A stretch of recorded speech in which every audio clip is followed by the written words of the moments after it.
Mansour Hallaj, the Martyr of Love. Welcome to our English learning series. Please like and subscribe for more videos. We saw how his ideas led him to dark prison. But his greatest lesson was not taught with words. It was taught with his own life. As they took him to be killed, a student cried out. The student asked a final, urgent question. He shouted, "Hallaj, what is love?" Hallaj gave a mysterious and sad answer. His answer described the next 3 days. He said, "You will see it today. Then you will see it tomorrow. And then you will see it the day after." This was a prophecy, a vision of the future.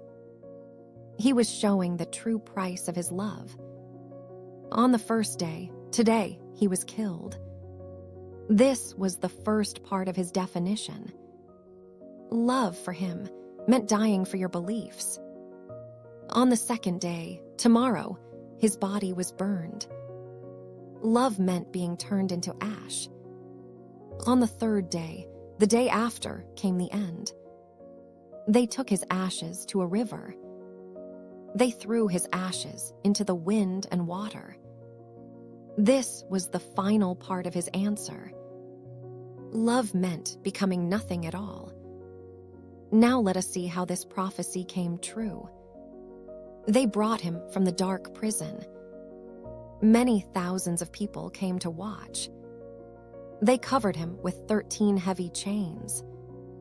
But he was not sad or afraid. He was walking proudly and happily. He walked like a brave and cheerful man.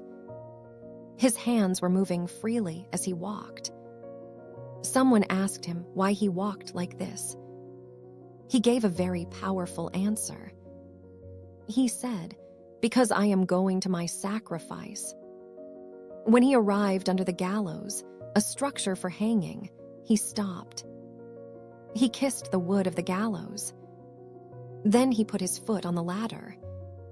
They asked him, "What are you doing?" His answer was full of spiritual meaning.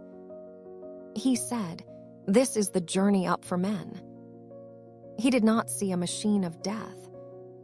He saw a ladder going up to God. This was a very brave statement. He was not afraid of what would happen. Then his followers spoke directly to him. They asked him a sad and difficult question. "What do you say about us, your followers? And what about them, your enemies? They are going to throw stones at you."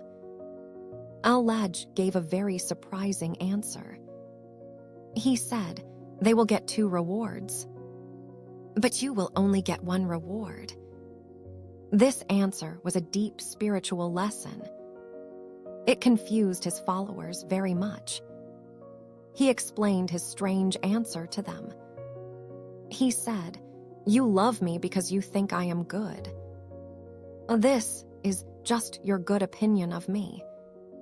It is only one good action," he taught. But his enemies' action was very different. He continued, "They do this for their strong belief. They are protecting their idea of God. Their belief in God is very important. So they get a reward for their belief, and a reward for following their law." Then the people began to throw stones. They threw them very hard at Hallaj. He was hurt, but he did not cry out. Then his old friend Shibli did something. He threw a piece of mud. When the piece of mud hit him, Hallaj cried. The people were very surprised by this. They asked, "Why did you cry for a piece of mud? The hard stones did not make you cry." Hallaj's answer was a deep lesson about love. He said, "The people with stones do not know. They are blind and do not understand.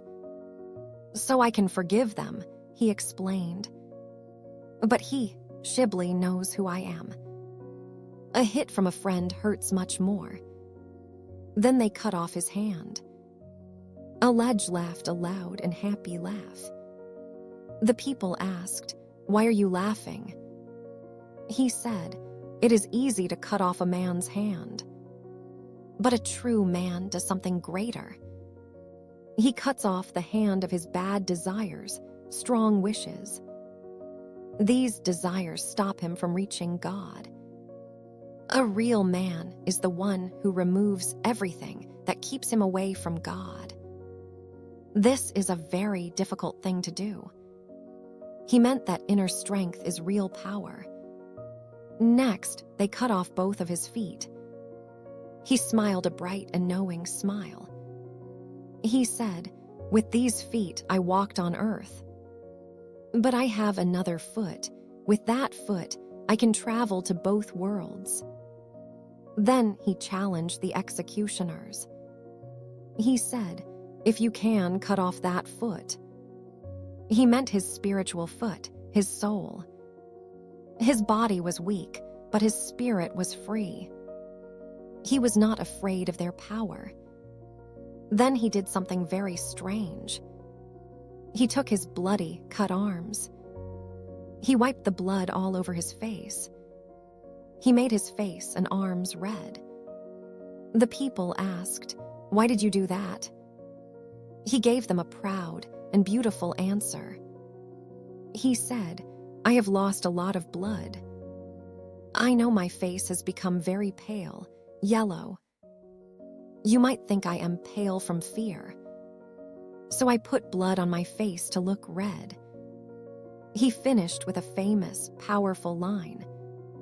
He said, "A brave man's makeup is his own blood."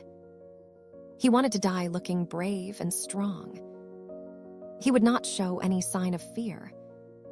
His death was a performance of courage.